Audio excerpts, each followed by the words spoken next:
not the greatest, then let them go because very little to operate. We have plenty of property there. When Tony Beets rolled onto the gold rush set in Season 2, it wasn't just another miner arriving.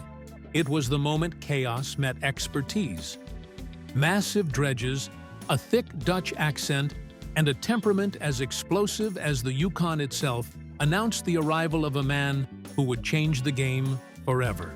Everyone watched the gold being unearthed, but few realized the real story was the fire, ambition, and unyielding force behind it all. The moment Tony Beets hit the big screens in Gold Rush Season 2, everyone knew he was trouble. His massive dredges, unforgettable Dutch accent, and no-nonsense attitude captivated miners and viewers alike. From the very first episode, there was an aura around him that commanded attention, a presence that suggested both authority and unpredictability. Miners whispered among themselves, trading uneasy glances whenever Tony spoke or barked orders. Insiders raised eyebrows, sensing there was more beneath the surface than just another skilled miner entering the fray. Yet the excitement over his extraordinary equipment, his efficiency, and his undeniable expertise overshadowed any caution. Viewers, mesmerized by the spectacle of massive machinery moving tons of gravel and gold-laden dirt, rarely considered the personality behind the operation. Tony's reputation as a no-nonsense perfectionist spread quickly. His commanding voice, thick Dutch accent, and unflinching demeanor created a mixture of awe and fear among his crew. What many didn't realize, though, was that these were early warning signs of the intense, often volatile character they would come to know. A man whose temper and rigid control could either drive unparalleled success or create chaos. The tension simmered in every scene, subtle at first, but unmistakable to those paying attention. Tony Beets was born on December 15, 1959, in a quiet, unassuming village tucked away in the North Holland province of the Netherlands. Life in the Dutch countryside during the 1960s and 70s was simple but demanding. Farms stretched across the flat horizon, windmills turned steadily in the breeze, and families lived by the rhythm of the seasons. School offered little refuge. Tony found the structure confining and the theories abstract. Disconnected from the practical world he was eager to explore. While his classmates memorized dates and formulas, Tony gravitated toward hands-on learning. He tinkered with tools, repaired broken machinery, and sought ways to make work more efficient. By adolescence, he had already cultivated a mindset centered on action, resourcefulness, and tangible results. This early environment shaped the man he would become. The Dutch countryside may have seemed worlds away from the rugged Yukon goldfields, but it instilled resilience, discipline, and a hunger for mastery. Tony's formative years were a crucible in which patience, determination, and practicality fused into a character uniquely suited to confront extreme challenges. In 1984, at just 24 years old, Tony Beets and his wife Minnie took a leap into the unknown, leaving behind to the familiarity of the Netherlands to start anew in Canada. They arrived with virtually nothing, no savings, no guaranteed employment, and no network to rely on, carrying only their dreams, determination, and each other. Settling in British Columbia, they quickly realized that life in a new country was far from easy. The language barrier made even simple tasks a challenge, and the cold, unfamiliar terrain tested their resilience. Every day brought new struggles, finding work, securing housing, and navigating a culture that was at once welcoming and intimidating. Tony, however, refused to be discouraged. He approached every challenge with the same determination that had defined his youth in From Sunrise to Sunset. He labored wherever he could, construction sites, manual labor gigs, and anything that allowed him to provide for his wife and start building a future. Minnie, equally resolute, became both partner and pillar, sharing in the hardships and the small triumphs along the way. Amid the struggle, Tony heard whispers of opportunity far to the north. the gold-rich Yukon Territory. Tales of the Klondike Gold Rush and modern-day mining operations ignited something inside him, a spark of ambition that could not be contained. For Tony, the Yukon represented more than gold. It symbolized freedom, the chance to shape his destiny, and the promise of a life that transcended the limitations of his past. He knew that moving north would be risky, but the potential rewards were immense, and for a man like Tony Beets, risk was simply a necessary part of the journey toward greatness. Tony began his Yukon journey by joining established mining operations, starting at the very bottom and immersing himself in every detail of the work. He learned how to operate heavy machinery, manage dredges, and understand the intricacies of placer mining, absorbing knowledge from experienced miners around him. For a farm boy from the Netherlands, the Yukon's harsh, frozen landscape was both intimidating and exhilarating, a place where determination mattered more than background or pedigree. Tony thrived in this environment, discovering a passion and purpose he had never experienced before. Alongside his professional growth, Tony and Minnie focused on building a strong family. They welcomed 4 children, Kevin, Monica, Mike, and Bianca, into a home where hard work, discipline, and perseverance were not just values, but a way of life. Tony made sure his children understood the lessons of dedication he had learned in his youth. That success is earned, challenges are inevitable, and nothing in life is handed freely. In the Yukon, Tony had found both his calling and the foundation for a family legacy built on grit and determination.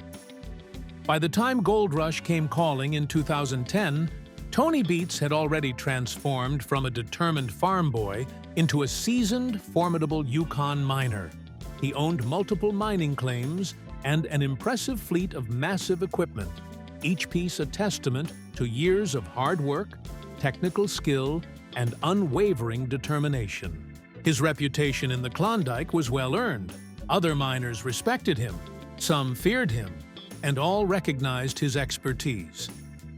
Initially, Tony was hesitant about joining reality television. He viewed it as a distraction from serious mining, something that could jeopardize the precision, safety, and efficiency he demanded on his operations. Yet the combination of financial incentives, exposure for his business, and the opportunity to expand his influence ultimately convinced him to take the plunge. When Tony made his debut in 2011, the show was never the same. His gruff honesty, technical mastery, and commanding presence introduced a new layer of high-stakes drama, setting the stage for both spectacular mining feats and the fiery personality that would captivate audiences for years to come. Tony's presence on Gold Rush brought viewers an authentic, no-nonsense miner, someone who approached every challenge with skill, precision, and an unwavering drive to succeed. Audiences were drawn to his explosive temper, his authoritative demeanor, and the way he commanded massive dredges and heavy equipment with seemingly effortless mastery. Every decision, every shouted order, and every technical maneuver underscored his reputation as a true expert in the Klondike.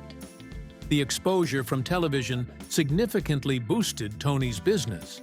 He was able to acquire additional mining claims, negotiate more favorable deals with suppliers, and attract experienced, skilled crew members eager to work under a proven leader.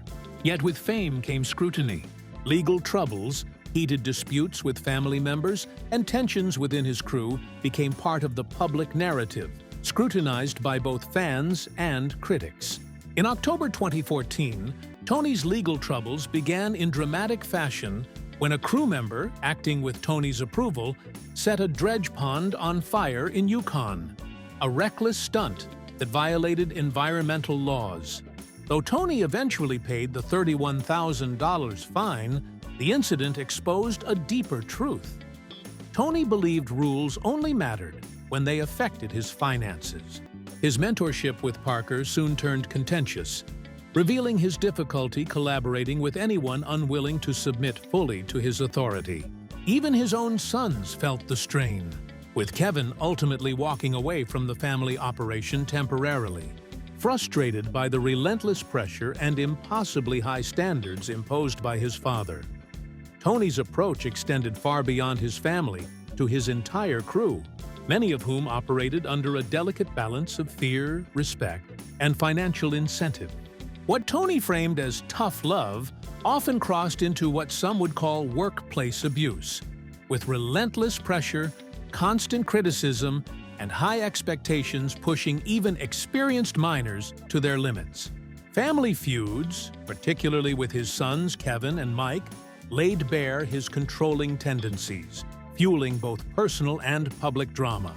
Yet the Discovery Channel continued to feature him, capitalizing on the tension and volatility he brought to the show, while audiences remained captivated by his skill, authority, and uncompromising presence.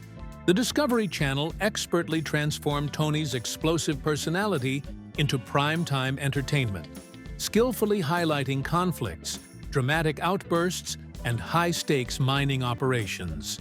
Every argument, every flare of temper, and every workplace clash was amplified through careful editing, turning ordinary disputes into gripping storylines that kept viewers returning week after week, week after week.